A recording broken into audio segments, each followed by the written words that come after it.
Hey everyone, and welcome back to another episode of Deadite Talk. Now, doing this podcast is just a lot of fun.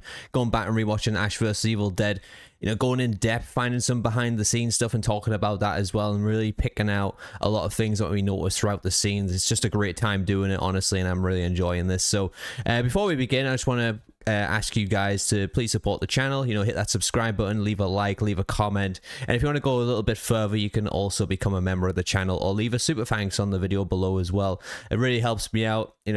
Even just watching really helps out with the algorithm and stuff on YouTube, because that thing is a wild beast. It's a wild beast. So also with the being able to support the channel, being a member and stuff like that, I also have the merch available. So the Deadite Talk shirt that I'm wearing right now, you can pick that up. The merch finally got approved. It took forever from Spreadshirt to approve it. I was just relieved it was finally out there. You can get a hat, you can get a cup, you can get a hoodie. There's some really cool designs on Spreadshirt. They're a great merch outlet. So I've been using them for years. All the merch that I get is really top quality from them. So if you do like the design of the logo, you want to support the channel a little bit with the podcast or whatever, you can go pick that merch up there. And, I'm not going to force you or anything like that. It's just an option there if you want to find means to supporting it. Also, on top of that, with us doing Ash vs. Evil Dead as a rewatch podcast, obviously there is an Ash vs. Evil Dead game coming out soon, which is Retro Realms, and there is still collector's editions available. I will leave a link down below. You can use my link as an affiliate link. Just a full disclaimer there, I do get a little bit of commission there. I just wanted to mention that because if you're watching this, you're an Ash vs. Evil Dead fan, and there is a game coming out soon. Obviously the collector's edition is more focused on Halloween, but that's just there as well if you want to support the channel. If you're thinking about picking that game up in any ways, if you use my link, I'll get a little bit of money there as well. But anyways, let's jump straight into this. Oh, sorry, it's a long-winded intro for about 2 minutes, but yeah. Let's jump into this. This is episode 4, Brujo. This aired on November 21st, 2015. Director David Frazee. This guy actually directed some episodes of Titans, Lucifer, and Van Helsing as well. So obviously, I think those shows came after Ash vs. Evil Dead, but, this person's actually got some pretty good stuff behind him. It's written by James Egan, which is, he's done a few things like Legends of Tomorrow, DC's Legend of Tomorrow, if you've watched that with Constantine and stuff, it's pretty cool. And he's done Goosebumps as well, so again, different writer from the last 2 episodes, a different director as well. We had MJ Bassett doing the last 2 episodes. Now we've got a new director on this one, and you can kind of tell it's got a new director just with how things go with this episode, which is a lot better than I wouldn't say like the last 2 episodes were bad, but just things in this episode stood out a lot more, and I think that is due to probably the director as well. This is developed for TV by Sam Raimi and Ivan Raimi. Guest starring Kelson Henderson as Lionel Hawkins again. Hemke Madeira, I hope I'm saying his name right there, as Brujo. He was in Spider-Man Homecoming. He was also in Rango, and he was in Mandalorian.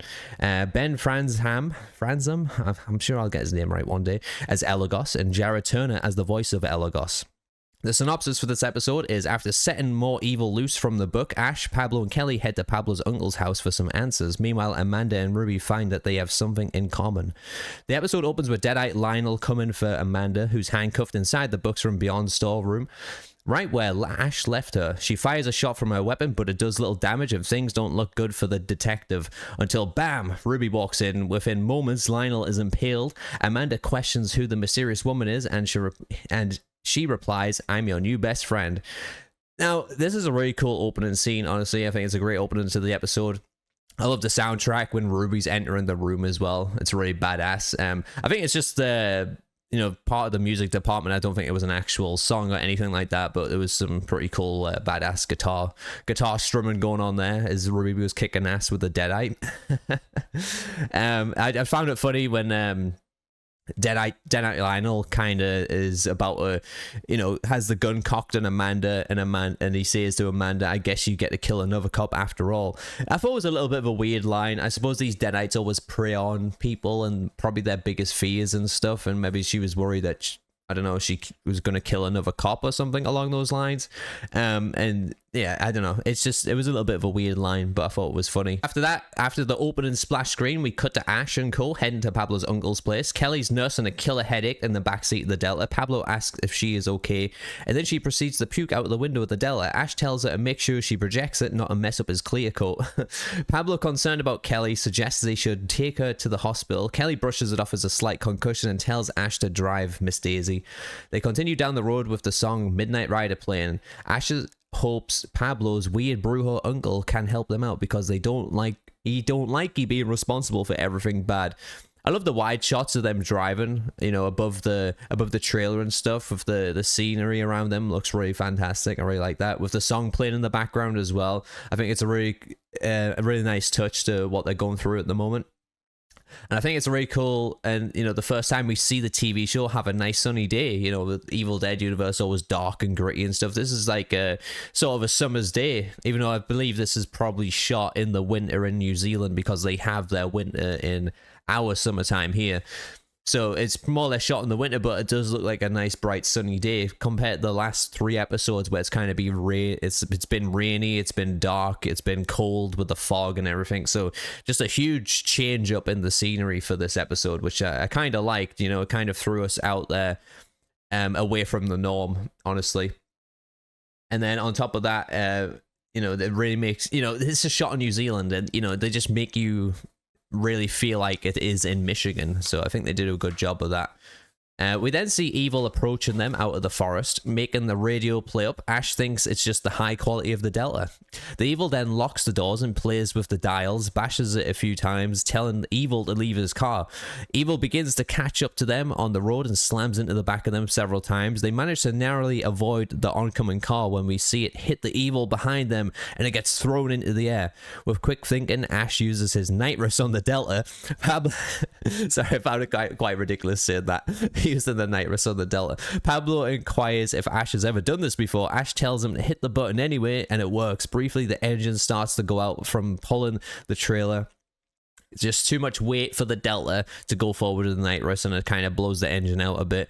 They finally manage to make it to Pablo's uncle's property, where the Evil is met with an invisible barrier. It is explained that Pablo's uncle keeps talismans around the property to prevent evil spirits from entering.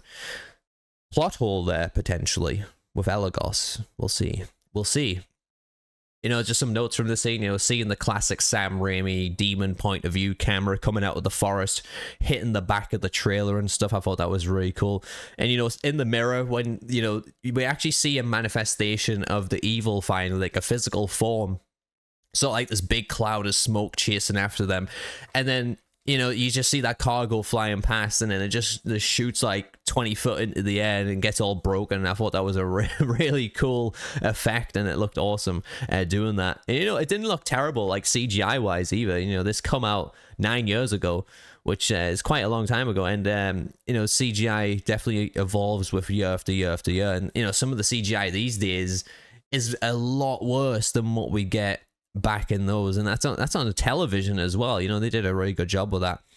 And then, you know, it's a good scene to tell us that nowhere is really safe for these characters.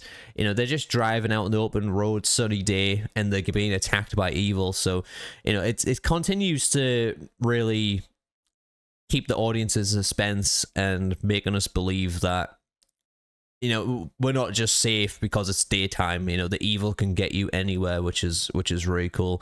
And then, you know, it continues to build a little bit of character backstory with things like the nitrous being in the Delta. I thought, you know, it says it's labeled for race and use only or something. So does Ash actually go around racing the Delta with nitrous? Like, that would be an interesting little mini series, I guess you could say, for a little backstory in Ash. It's the first time we see the Delta sort of being possessed as well. Not going to give any spoilers, but obviously, yeah. The prop design on the property and setting up that scene as well. So the prop design when he's entering the property, he's got all the skulls and everything everywhere. You know, Dana talks about this a lot in the DVD commentary, you know, and just how well the New Zealand team really bring life to their sets, because, you know, it could just be an open field, could have a few things here and then, you know, that then you could call it a day, really. But they really go all out. They make everything to detail and design, which, you got to give them props for that, just to really create the scene and getting you believing where they are. The woman explains to Amanda about the Deadite, saying that 30 years ago Ash killed her parents and sister at the Nobi cabin, and that she's been looking for him ever since. Deadite Lionel recognizes the woman, but before he can say anything, she chops his head off and crushes it. She tells Amanda they could help each other out. Amanda agrees and says, "Let's get this motherfucker." Notes from this scene: a nice way to keep the audience guessing as well, you know, in terms of, is Ruby really there to help Amanda? Is she there to, you know, get hold of Ash and to stop him, or does she have a complete own agenda? You know, we really don't know about her agenda yet. And, you know, just Ruby stomping on his head looked really cool, and you just see the eyeballs pop out. I will say with this episode that there's a lot of stuff with eyeballs and medicine. I don't know, it's there's a lot of visual things there and a lot of themes that are kind of predominant throughout this episode that I noticed. There's just a lot of eyeball popping out of skulls and medicine, so it's just a thing that I wanted to talk about there. At El Brujo's house, Pablo explains his relationship with his uncle is a bit strained since the latter thought his nephew was turning his back on his heritage. The shaman greets them, saying that he's been expecting them since 2 days ago. When the ill wind whispered Ash's name, he berates Pablo, believing that he's always been taking it easy, and the young man apologizes for not realizing he's been wrong. While Brujo and Ash are arguing, Kelly approaches one of the altars, hearing ghostly whispers and becoming startled.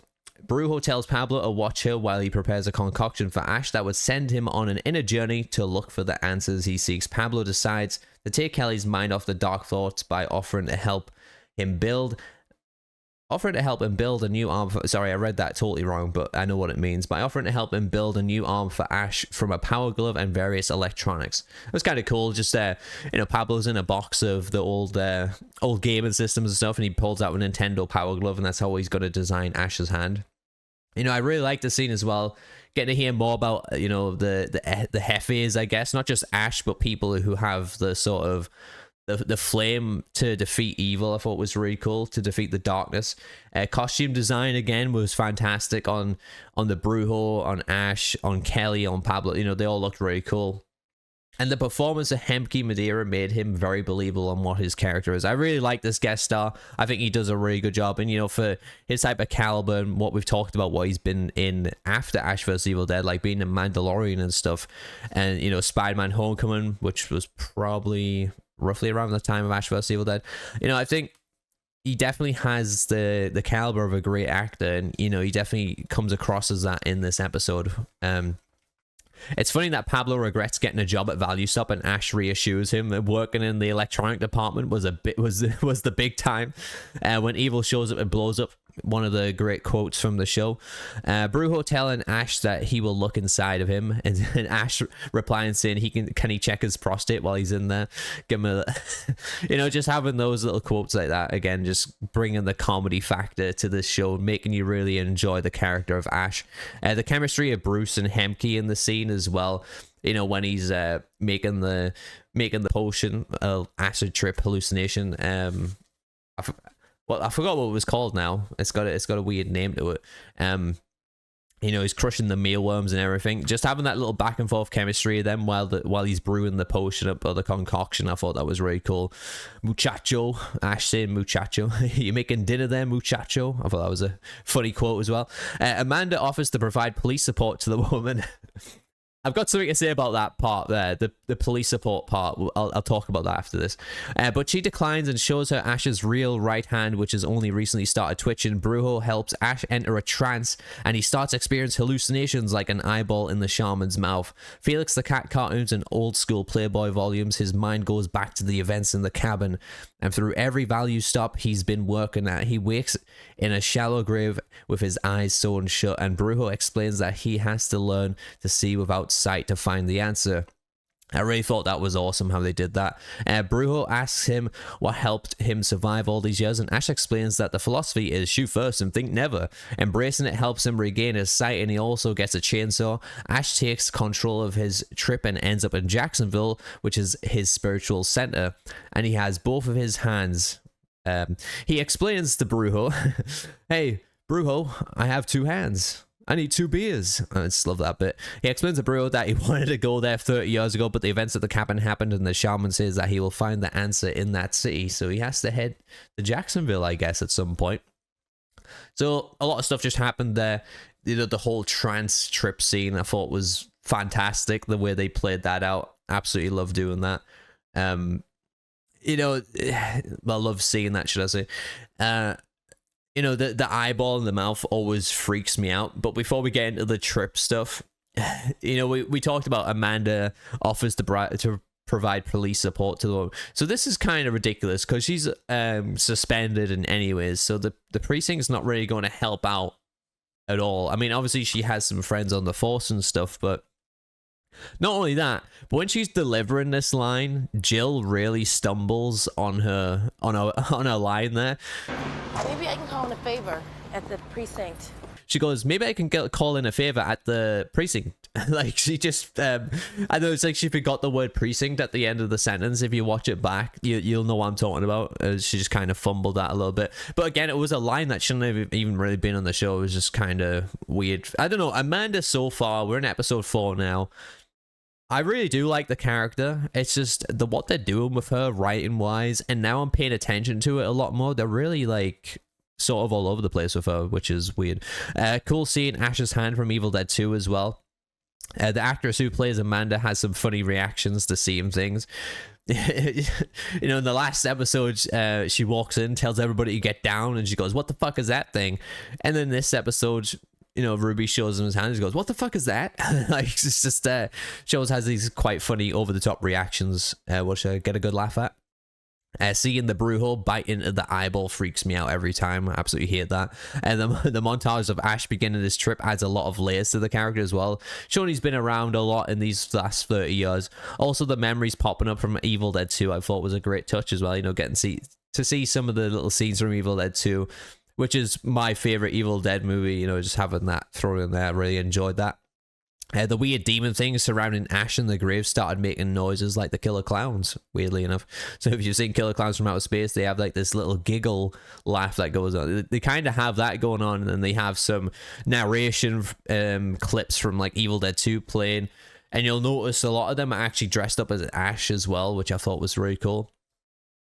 You know, seeing Ash as an all-American hero and White Snake in the background is actually a really smart choice for him, as he always feels he was born to walk alone. I've also made up my mind, and I ain't wasting no more time. That's just what makes you kind of feel like where the character's at right now. You know, he really wants to help stop the evil now. And then the sound department are very smart in picking songs relevant to the scenes here.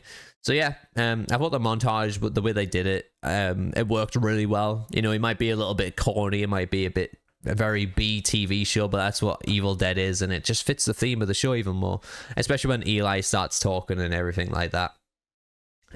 Pablo continues working on the hand, and he and Kelly have a good-natured laugh about Ash dyeing his hair. His pillowcase is black with his black hair dye spray. When she starts hearing the whispers again, she becomes possessed by Eligos, but he quickly hides any sign of possession and pretends that everything is fine. Kelly sabotages the glove and electrocutes Pablo. I think they did a really nice little smart thing with the dialogue earlier with Pablo, like about him working in the electronics department at Value Stop, to make you kind of believe that he could create something like this, honestly. And the acting from Dana and Ray in this episode was a lot better than the last episode. You know, it could be better direction from the director, like I mentioned previously. But, you know, the way Ray delivers his lines, being awkward in front of Kelly, and then, you know, then seeing Dana acting out a character as Eligos, I thought was really well done. Again, I thought it was really cool how when Eligos possesses her finally, and he turns to the mirror, and you see Eligos sitting there in the mirror. I thought that was really creepy, and you know, it gives a little bit of personality to Eligos, and like him being sort of a funny demon fucking with them a little bit as well. So I kind of like that part. And again, it was just funny when Pablo gets electrocuted and he's like shaking on the floor with the smoke coming out of his hair. In the trip, Ash's pet lizard, visits him and tells him to stop screwing around. Suddenly, the beer in his hands is replaced by the Necronomicon, and the trip takes a turn into a dark place. Kelly lures Brujo out by saying Pablo needs his help and turns Ash's idly... Wait, what? Ash is idly into a nightmare. I don't know what does idly mean. That's what it says. TV tropes. Okay, you need to work on your scene by scenes a little bit. I type some of these up, and then the ones that I don't type up, I'm like, what the hell are these words? Anyway, they turn Ash's trip into a nightmare, I'll just say that, sending him into the cabin where Eligos shows up.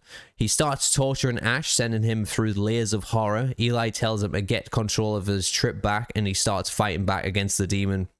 While in the reworld, he's choking Kelly.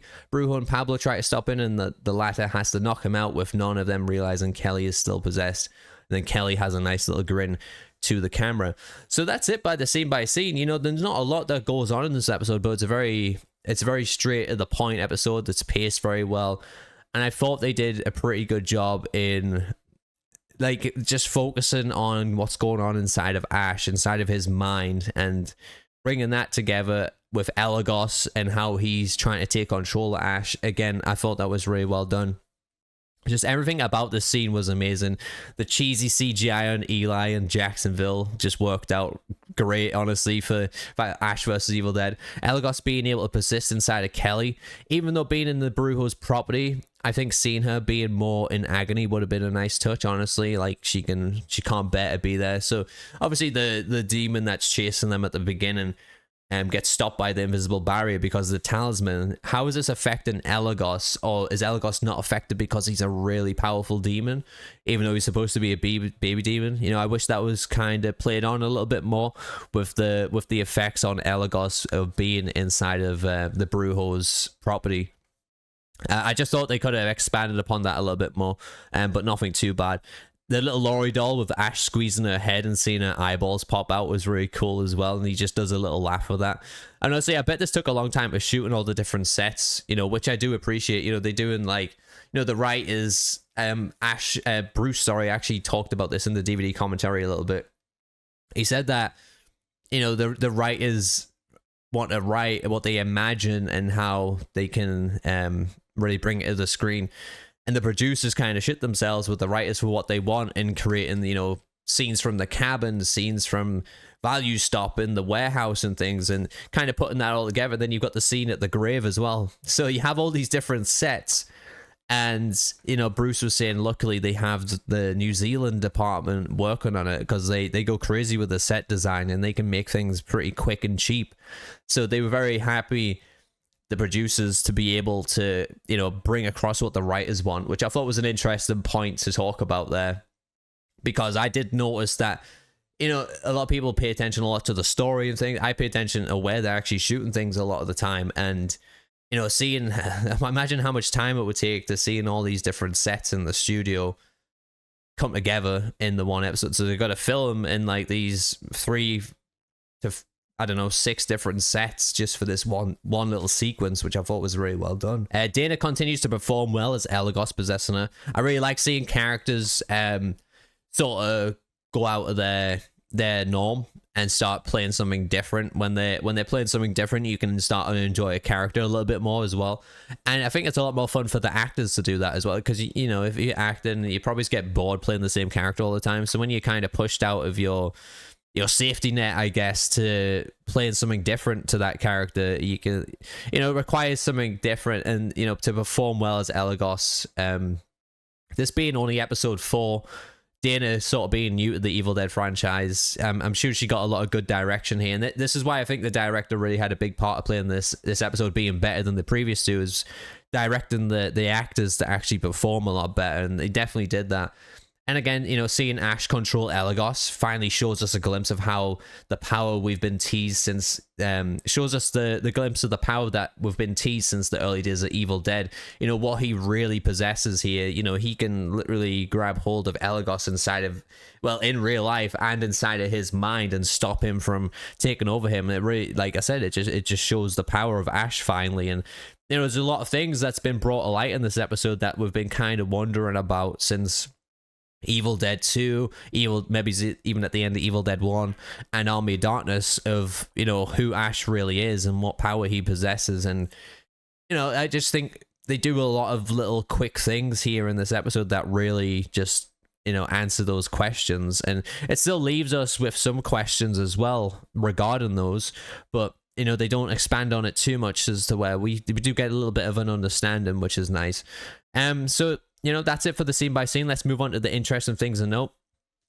So the DVD commentary, Dana said the book was very heavy, and Bruce said it was because the New Zealand artisans like to make things real as possible. He actually put his back out trying to move a table directing an episode of Hercules. So he's saying the New Zealand department really like to make things look authentic, and they use real materials and stuff like that and make it heavy and all that, which I thought was interesting. Bruce said this scene with them driving was an enhanced scene. It was originally generic, and they went back to redo it and added the demon chasing them. Ray was extremely hungover doing the scene because the night before they had a rap party, and he couldn't believe he had to throw himself around in a car all day. Ray said the scenes inside the car were all shot inside of a studio as well. Outside of the Books from Beyond is just a parking lot outside of the studio they set up. They created it with using shipping containers, so if you see the buildings and stuff behind them, if you look very closely, you can probably tell they're a shipping container, which you've got to look very closely for that. Bruce's eyes were taped closed during the grave scene as well, and he couldn't see a thing, so he had to get the director to kind of show him around and help him out in that scene. Bruce was thankful for them creating a hand, so with Pablo creating the power glove hand, because he said it was very uncomfortable constantly having so much stuff around his hand to pretend that he had a stump. Bruce said that the Jacksonville scene was the first scene since Evil Dead 2 he could have two hands as Ash Williams. Bruce says the little Laurie doll is basically Sam Raimi. He would go on like the crazy doll when acting this scene in the pilot as well.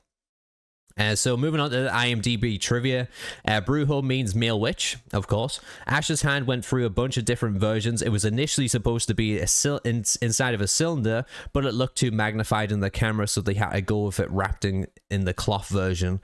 The Brujo keeps repeating bueno bueno medicina, buena buena los divina, which I hope I said that right. My Spanish is terrible. Which translates as good medicine, good divine light. The rhyme is better in Spanish. I'm sure it is. So there's not a lot of behind the scenes stuff from this episode, like I said, but I listen to the DVD commentary all the time. I've rewatched the episode like 2 or 3 times before I do this podcast, so I'm well prepared. There just wasn't a lot to find out about this episode, unfortunately. Hopefully the next episode has a little bit more behind the scenes stuff, because I find those the most interesting, honestly. Spoder's thoughts. Let's move on to Spoder's thoughts. Again, we got about I think we got 3 this episode. We got one from Spoder, we got one from Swash, and we got one from Andrew. So let's talk about Spoder's first. Spoder always gives me a nice long paragraph.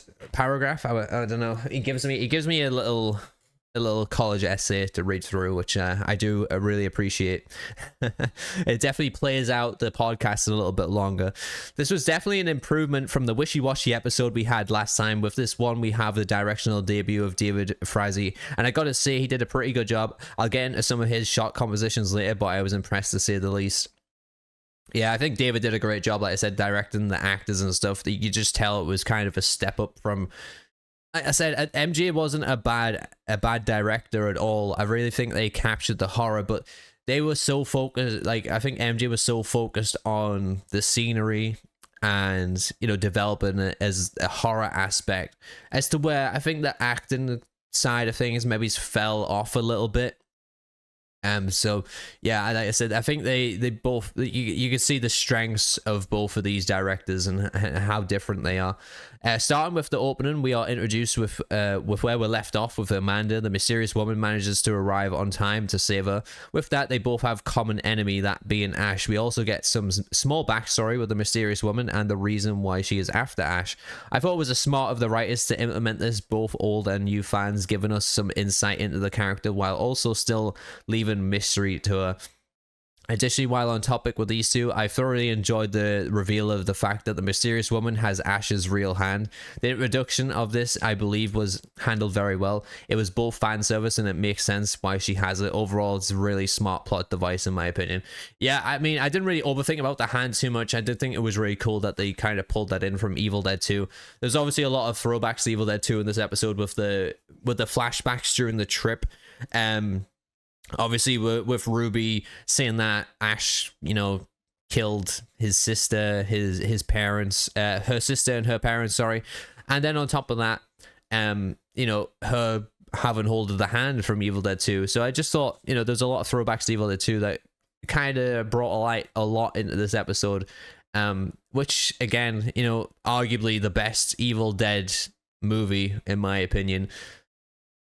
I don't see why you wouldn't pull in a lot of stuff from that one, because it definitely had a lot of good plot devices that could be brought into the TV show, which, like you said, the hand there, and the hand comes into a big factor later on, doesn't it? And yeah, I mean, it's smart how they, like, because in the previous episodes we've seen Ruby kind of falling behind Ash a little bit, but she's always got the scent of him, like knowing where he's going.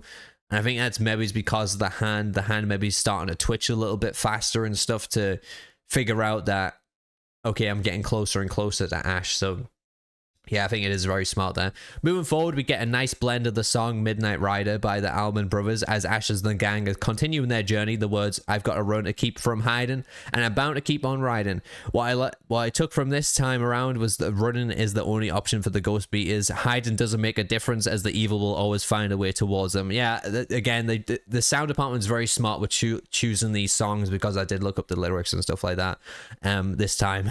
Paid more attention to the soundtrack, and they were very smart with this. Like I said before, they're out in the open on a sunny day and they're getting attacked by evil, which I thought was very interesting, and hence why they don't bound together to keep on riding away from the darkness. The follow-up line, "and I've got one more silver dollar, but I'm not gonna let them catch me," correlates nicely. I picture this as the last silver dollar at this moment, as Pablo's planned to meet with his uncle. It's their last chance essentially, and they will not let the evil catch them. This lines up really well, as the evil can't catch them when they are in Brujo's realm, as it is blocked from entering. I love that little detail to show that Brujo is a powerful being and there is a merit to his name and background. Yeah, obviously them setting up the talismans and stuff and the correlating with the writing of the character was really well done.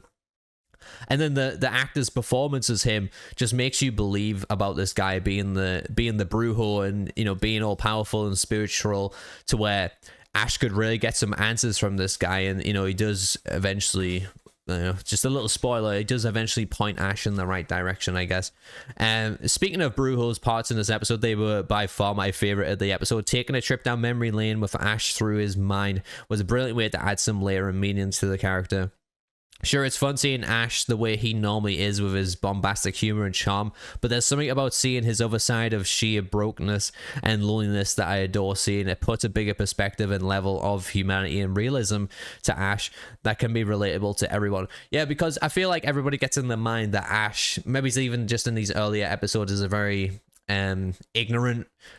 Is ignorant the right word? I always get arrogant and ignorant mixed up. I think arrogant means you actually ignoring someone, whereas ignorant, you're kind of blind to the troubles, I guess, or you're blind to a certain fact. So Ash is definitely, ignorant to the troubles that he's actually having, and he kind of plays it off as this witty older guy. He's experienced, he's cocky, he doesn't really want to show what is really going on beneath the surface, so he just kind of hides behind his humor, I guess is the best way to put it. And like you say here, it puts a bigger perspective and level of humanity and realism to Ash that can be relatable to everyone. On top of this, Eligos coming back for his revenge and entering Ash's thoughts was excellently handled too.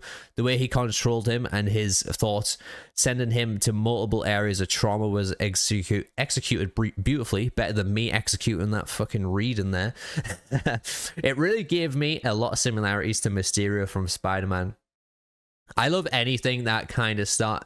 So I've been I've watched a lot of TV shows. I'm more of a TV show guy than a movie guy, but I love anything that really has the episodes of like a mind trip of the main character or something along those lines. Like, for example, in Smallville, Clark's getting taken over by a phantom. He gets put into an asylum. And it's all playing in his mind, and just having those types of episodes, it brings a lot to what's actually inside of a character rather than what you physically see, and how their personality is and how strong they are mentally. And you know, it's like you say here, you know, just the way he controlled him and his thoughts as well, and with eligos there, it showed how, you know, eligos is powerful, but then Ash is a lot more powerful with what's inside of him, being able to control a demon of the mindscape, a demon that can actually control people's minds, and he's kind of messing them up, you know. On top of that, lastly, I wanted to shed some light on Frazzy and his directing this episode. I thought he did it incredibly solid for his first appearance on the show. My favorite shots for him were all of the trippy shots set in Brujo's hut. He did a great job when it came to setting the scene and the exposition of Brujo and his hut. The use of tracking shots, low and high angle shots, and wide shots showing all of the items and the overall aesthetic of inside of it was awesome to see. Yeah, this is like a total night and day from the last couple of episodes, because MJ Bassett has so many close-ups of the characters' faces and stuff. And I did notice this with some of the angle shots that, you know, when Eli is talking to Ash in some scenes, the camera's actually from like Eli's angle, like looking up to Ash and stuff. And it, you know, it's not totally zoomed in as well, so you can still get a whole picture of the scene there. And with him, you know, showcasing all the props and stuff around the scene, you know, zooming into the weird skulls, the creepy skulls, the talismans and all that, you know, it definitely gets you the whole vibe of the area where you're setting in this current shot, which I thought was really cool. Which bit am I up to here? I also love the blurred close-ups this time around, exemplifying that his medicine was working on Ash, and us as a viewer were ready to go on his trip with him. And while this last scene was mostly CGI and effects, I love the mirror scene with Kelly and Eligos to present to the audience that he is a part of her. Additionally, I thought the scene with Ash in the jar was great too. Eligos breaking the jars one by one was badass, but I also liked how Ash overtook Eligos in his mind and pushed him back. The use of the wide shots in these scenes were great from Frazzy, as it sets a major scope in terms of power dynamics and the fear within them. Totally agree with all of that. Unfortunately, there was nothing on the DVD commentary about, you know, Ash being inside the jar or anything like that. I would like to hear a little bit of a little background detail on that, but sadly, Bruce never said anything about that. But yeah, I mean, I think I totally agree with you there on the director and the way he's done things in this episode is just magnificent. A small negative I have with the episode, which is really a nitpick but it bothered me a lot, was one of the lines that Amanda had in the episode. I hope is I'm not going to read on, but is it the same one I said? Is it the same one I said? I'm paraphrasing this as I can't remember exactly what she said, but it involved getting a favor from the precinct and searching records. Why on earth is she confident that she can when this can happen when she clearly has been suspended from her work? Like I said, maybe it's because she has some friends on the force, but yeah, it kind of threw me for a loop a little bit as well. And like I said, the way she delivered that line, she fucking fumbled it. I was like, they should have just cut that out. That should have been cut out immediately. In what world does she think this be able to happen? They don't trust her, and even if they come around and decide to trust her, there are no records that will help in any case that revolves around otherworldly evil. It's just beyond me how the writing at one point is so good, and then it's just also so horrendous at another point. Again, suspended disbelief is key in a show like this, I understand that, but things like that are just too stupid and too simply to overlook and accept. The writers have no clue what to do with Amanda, and they keep shoehorning her into situations for no reason, making her dumb, themselves dumb, and hell, even the audience dumb. I agree with this whole Amanda talk, because Amanda at some point in the show, I suppose, gets a little bit of a redemption, but I don't know, man. Like, here's the thing, okay? Maybe we can see it as from a production standpoint as to why these characters, Amanda, like Ruby is starting to improve a lot more on the character and building her up. Amanda, on the other hand, it just feels like we're kind of watching a different fucking TV show when she's involved at this point. And maybe it's just a case of where everything is being recorded, in what order. You know, maybe they recorded that scene with Ruby and Amanda when they were doing episode 6. So things could have been shot out of order. And, you know, the writers kind of having to go back and forth for these episodes and things and trying to correlate it all together. Maybe that's what's going on there. I don't know. But yeah, it really doesn't make any sense. It really doesn't. And You know, like I said, I think it was the last episode, Bruce said that Lucy Lawless didn't actually come onto the sets until episode 6, really. So maybe that's why. I don't know. It's just it does feel like that she's just been, you know, even Amanda here has been sort of recorded out of order, and that's why it's just kind of a mess here. But you know, we have different writers for each episode as well. Again, we're looking at the writers here, and obviously I think Sam Raimi and Ivan Raimi get involved a little bit with the writing, but obviously there's a whole writer that does the entire episode. So this is a brand new writer from the previous episode and the episode before that. So this guy didn't really have any notable credits other than, I think it was, let's have a look. I think it was Goosebumps. Yeah, so he written by James Egan, who did Legends of Tomorrow and Goosebumps. Obviously only like one or two episodes of those TV shows. So that was all I could find for him. And I mean, it's not, you know, Legends of Tomorrow has some good writing as well. I just don't think they keep getting these sort of one-off writers, and I think that can be a problem with this.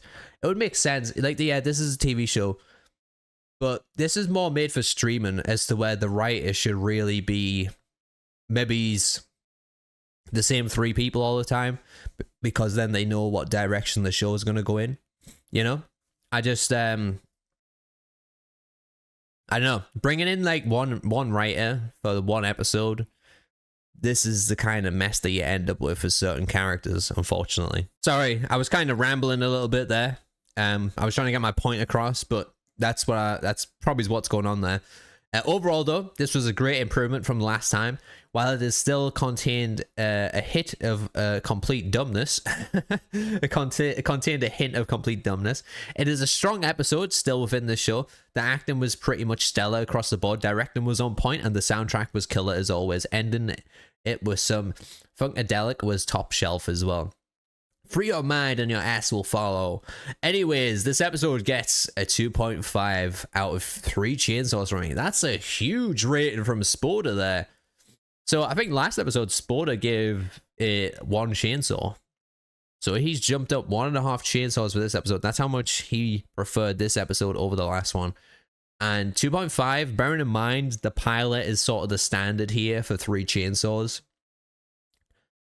I don't know if this was half a chainsaw less than the pilot. Maybe it's a little bit more, but we'll get to my rating at some point. And yeah, I mean, it's definitely an episode where you'd go, you know, if you've never seen Ash vs. Evil Dead, watch this episode, because then it's going to make you want to watch the next episode, because this sort of is a part 1 to an hour-long episode, I guess, because we'll get the next, you know, what happens with Kelly and Ash and stuff.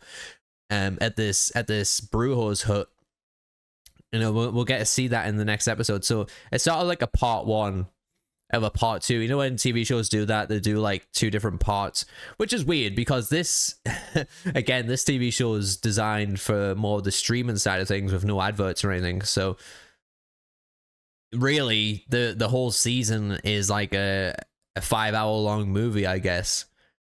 So it's all just a continuation. But I suppose you have these little sequences here of being in the Brujo's hut with Eligos possessing Kelly and Ash going on his drug trip here. Be it, you know, this plot is kind of played out over 2 episodes here. So, you know, you have like a part 1 and a part 2. So, I remember part 2 being slightly better than this part.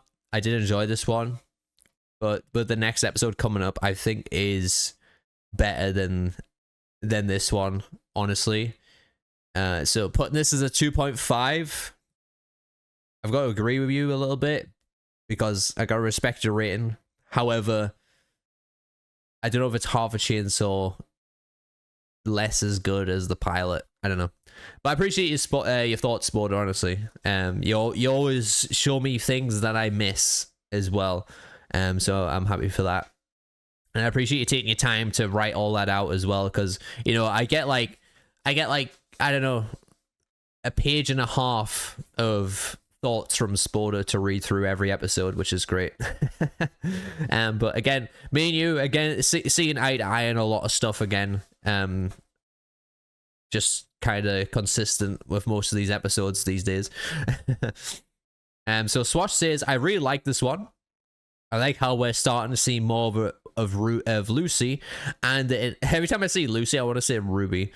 I like that we're getting to see more of Lucy, and the interaction with her and the Deadite Lionel was funny. So far, I like Ruby, and a lot feels like Lucy Lawless had fun playing this character. I look forward to seeing more of her as the series goes on. Ash might be in a bit of trouble with her and Amanda teaming up now, and Ruby has Ash's real hand, so I'm really curious to see what that story arc to play out. Yeah, Swatch, because you haven't seen the show, have you? So I don't want to spoil anything for you, but you gotta really pay attention to that, and some really cool things come from this plot, and you'll enjoy it once we get there towards the end of the season. Once again, I like the first person camera work as the demon is chasing the ghost beaters, and the comedy of the car chase scene was spot on, and Ash has great delivery on his lines and is always just so full of confidence. That's what we really like about Ash, and we'll get into my thoughts at the end, is taking a little bit more detail on that.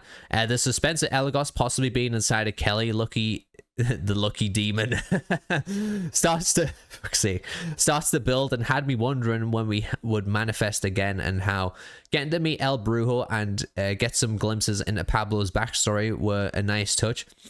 I like how Ash is already sticking up for Pablo, and we get the iconic line when evil shows up and blows up, which I already knew from the game initially. See, this is really cool for you because you hear all these lines in the game and everything, and then you're hearing them in the TV show, and you can see the origins of those, and yeah, you can kind of have fun connecting it there.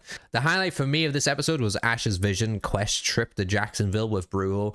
The special effects of his eyes being sewn shut really got me for some reason. So there was actually like Bruce getting his eyes taped shut, and then they glue these things on his face that are actually sewed up as well. So he's completely blind doing that scene, which I thought was interesting.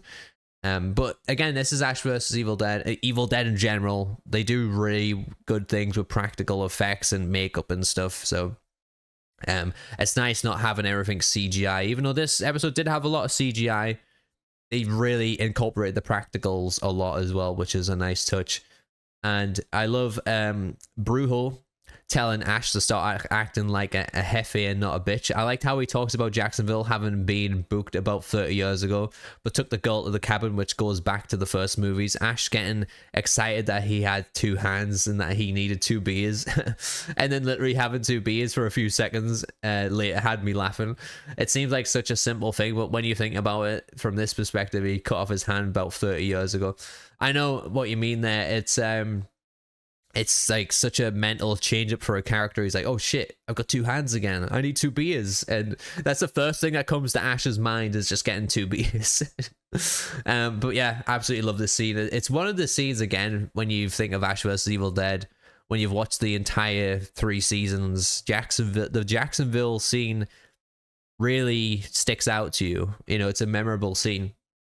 The transition from that scene and his two hands comment to Pablo working on a mechanical hand for Ash was a nice touch as well. Yeah, so kind of working hand in hand, as it were. Having that scene of Ash having two hands and Pablo creating a new hand for him. So he'll end up with his more or less having two hands again, which was cool. I love how they were making fun of Ash's hair color in his pillowcase looking like charcoal. You mean more like ashes? That was a terrible dad joke, by the way, that Dana delivered, and I didn't like it. Yeah, I suppose we need the cheesy jokes as well as the actual funny ones in this TV show. I like the tension of eligos being confirmed as having possessed Kelly now, and then wondering what his next moves would be and what he would do before we see him invade Ash's mind in his trip. I love everything about eligos and how he's portrayed, and the special effects about him shimmering and the X-ray effects are top notch. I like the transition between Ash taking control of his trip again and fighting eligos to how it translated to him choking Kelly in the reworld, and then us seeing Kelly's eyes turn black at the end, showing that eligos is still inside. I really enjoyed this one and I found it entertaining. I give it 3 chainsaws. He gives it a perfect score. Did I miss something in this episode? I must have missed something. Honestly, yeah, I mean, what we've all talked about already about, you know, continuing eligos from the last episode and the same effects, the same design. I felt he had more of a presence in this episode, though. even though he had a little fight scene at the last one, in this episode he definitely brought more to the episode and to the pacing of the story as well. He really, like, the scene where he's in the cabin was so fucking awesome, where he's just creeping out of the doorway. Like, oh man, I fucking love it. They did so well with that. But yeah, 3 chainsaws. He's saying this episode's as good as the pilot. All right. I can live with that, Swash. I can live with that. I wouldn't give it 3 though, personally. But yeah, Andrew Adams, this episode was a bit better than the last 2, but in hindsight, it still feels like they were working on finding their stride. The elements of story building, introducing us to Brujo, and building on Pablo's character were all really cool.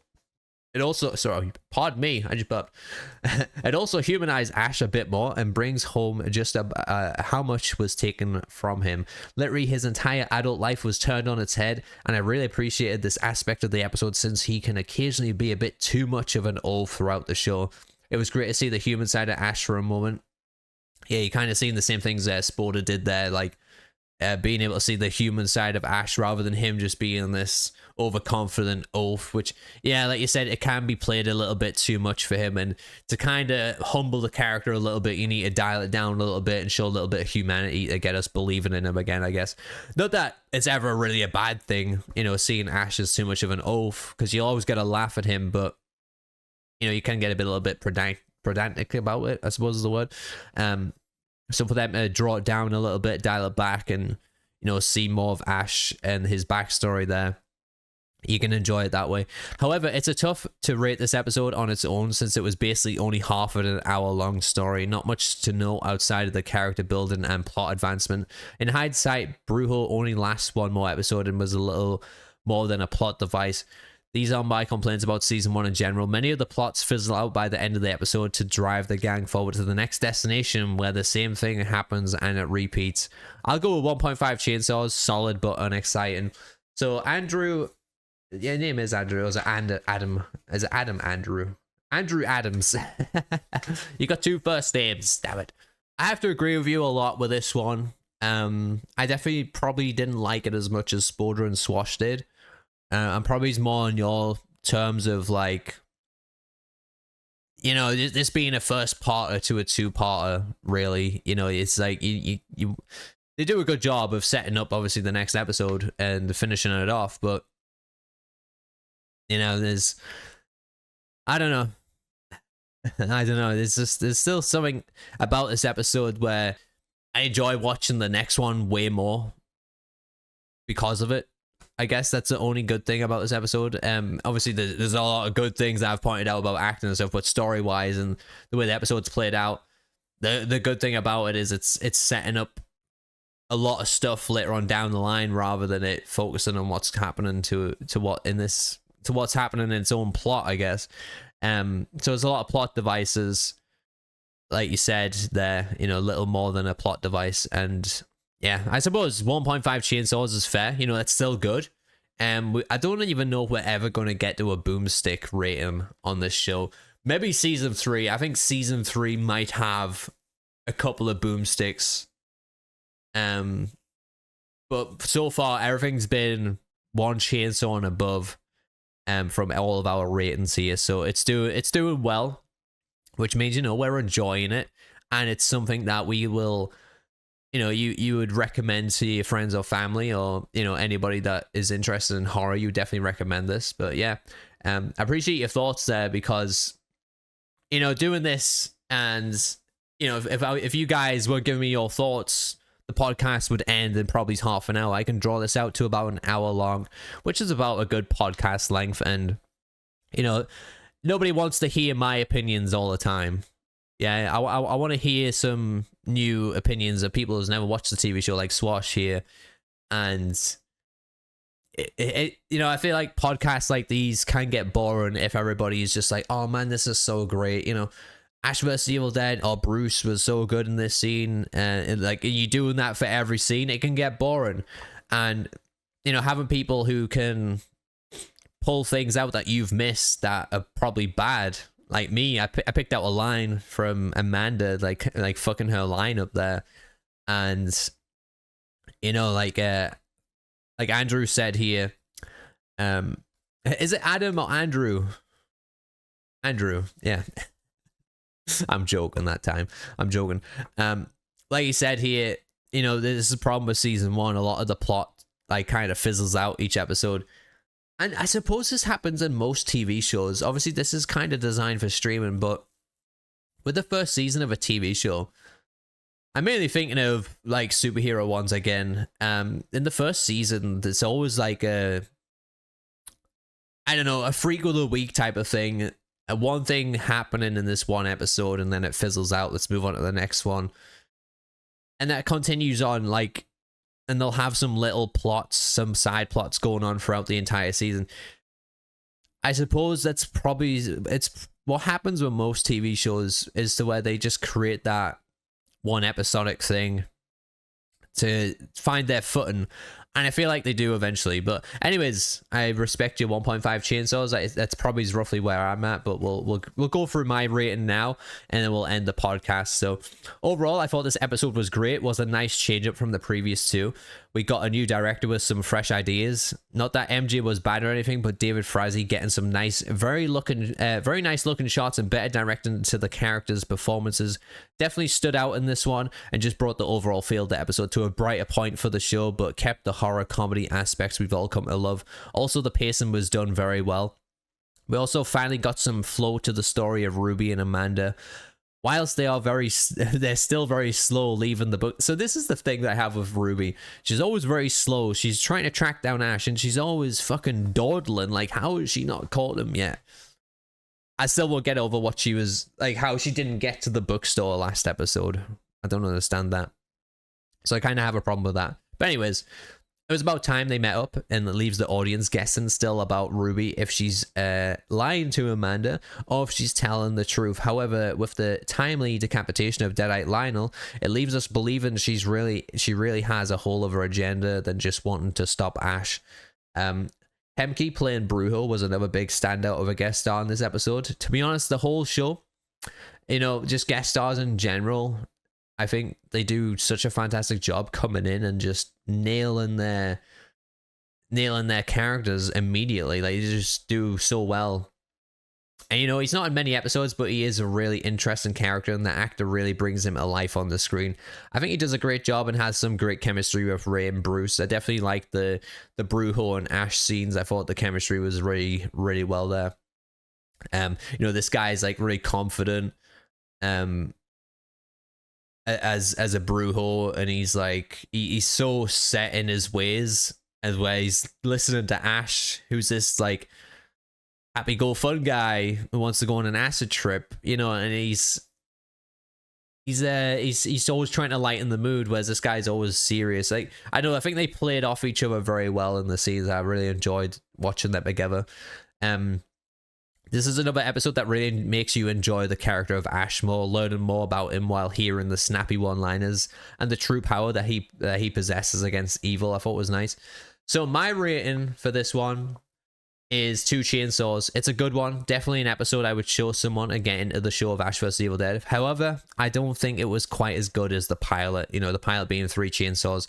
The acting, the set design, the scenery was just so much better and showcased the show finally finding its footing on TV. Another great job from a guest star. The whole background team working on this, you know, I think they did an amazing job with bringing everything together. The music, the costumes, the sets, like everything just came together really nicely in this episode, and I liked it. And I just thought it was a nice concoction, I guess. It was a nice concoction of everything just kind of coming together as one nice little episode, and they did well with it. My favorite scene of this one, I had a few favorite scenes. I ended up on this one. So, you know, I enjoyed Ash's trip scene. I actually liked the scene of Kelly and Pablo inside of the trailer as well, watching Pablo get executed. But this one ended up being my favorite scene was Ash grabbing Eligos in his mind, and he's actually grabbing Kelly in real life. And then, you know, he kind of like force pulls a little Laurie doll over to him, laughs at it, and then squeezes its head and pops its eyeballs out with the camera. I absolutely love that, and it was definitely my favorite scene. So this episode, we're on the Ash blood splatter count, the overall blood splatter count, and Deadite kill count. So bearing in mind this is episode 4, we haven't got any more blood splatter counts on Ash. Not that I can think of. I don't think he got any blood splatter on him, even when he killed the little Laurie doll. So none of that. Still, the overall blood splatter count from the season is 2. Deadite kill count so far this season is 9. Ruby kills Deadite Lionel. In this last 2 episodes, Ruby has been the only one killing Deadites. What's going on here? What is going on? And the next episode is episode 5, The Host, which we will review next week. Once again, guys, I appreciate your thoughts and taking your time out your day to watch this, listen to this. If you're enjoying the podcast, please hit that subscribe button. And if you want to support the channel even more, you can become a member. You can get access to a lot of Evil Dead emotes and stuff that I have. And you can use them in the chat when I eventually do live stream again. I promise it'll be soon. I promise. I'm still, you know what? I've still got a cough. I've still got a blocked nose. I don't know what the hell is going on. This is the longest cold I've ever had. But anyways, just a friendly reminder, if you want to take part in this and give me your reviews for me to read on the podcast, for the next episode, you can leave them down below here if you want to talk about the next episode already, which is episode 5, The Host. Or I do create a community post every Thursday or Friday, and I get your guys' opinions on there. Or you can DM me them on Discord. You can join the Discord. We have some fun conversations in there. If you want to be a part of the podcast, that's all you got to do. You just got to watch the episode and give me your opinion. Maybe just give me your rating. Again, a reminder for the rating system: 3 chainsaws is the best, 3 boomsticks is the worst, and down the middle is a pink fuck. And if you want to support the podcast and the channel even further, like I said, you can become a member. You can hit the super thanks down there. We've got our merch available on Spreadshirt now. If you like the look of this t-shirt, you can get a hold of that yourself. And I really do appreciate your guys' support, patience, and everything while I'm on my downtime right now. And I hope you are enjoying this little podcast thing that we're doing every week for a little bit of taste of Pixels, you know, just a little bit. But yeah, thank you guys so much for watching. Leave a like, hit that subscribe button, and I've been Pixels, my awesome viewers. I'll catch you guys in the next one. Maybe I can call in a favor at the precinct. Oh, shit!